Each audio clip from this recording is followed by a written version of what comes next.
Welcome to episode 2 of Investment Trust Diary, a short video uploaded every Sunday.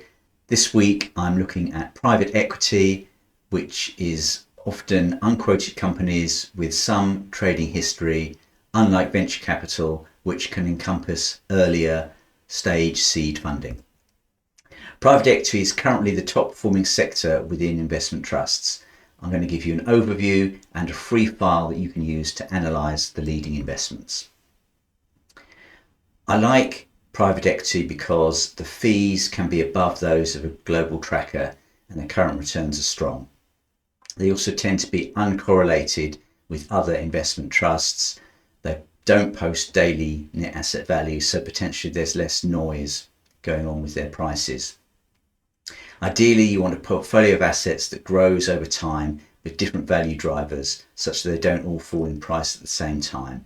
And private equity is one of the ways to achieve that. Some people don't like private equity because they think that the fees are unclear and very high. Private equity is often funds of funds, which translates into fees on top of fees and then a performance fee on top. Holdings can be difficult to ascertain, particularly if a private equity investment trust is a fund of funds, because you've got to look within a fund to find out what the holdings actually are. Two key questions are, how much research do I need to do? How far down the rabbit hole should I go? And the answer is that you need to do sector research that compares some of the key players. Have I missed the boat? Are prices too high to offer an attractive entry level?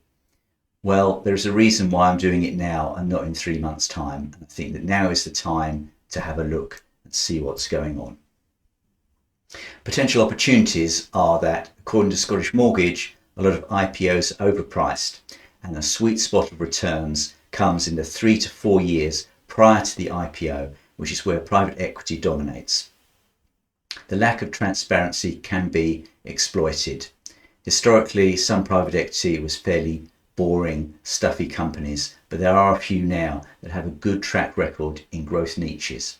For example, Oakley Capital looks at Western Europe, technology, consumer and education with a focus on digital business models, which is quite an exciting area. So when I value funds, I look at the Sharpe ratio, which looks at returns relative to volatility. On top of that, I look at drawdowns because volatility is price movement both up and down.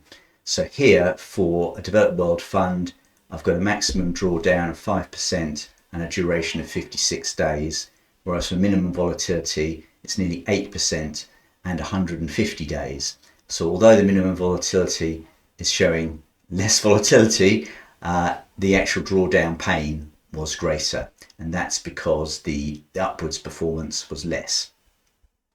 I also look at the annual returns, and particularly returns in a year that was bad for most funds. So how resilient is the fund that I'm looking at? So here in 2018, for a developed world tracker, the loss was about 7%. So I'm quite keen to see what happened in 2018 for the funds I look at.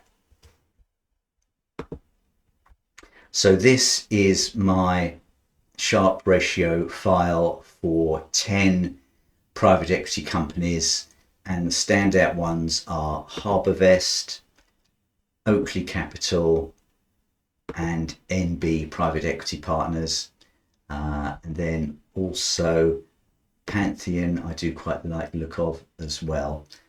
And you can see they're not really that correlated with each other. So yeah, things are looking pretty good. The Sharpe ratios are above those of a global tracker. Then I go to the annual data and I see that Harbourvest has had a profit in every single calendar year of the last 4 years, and very, very good overall performance. Same thing for Oakley Capital. So again, these two are looking pretty good.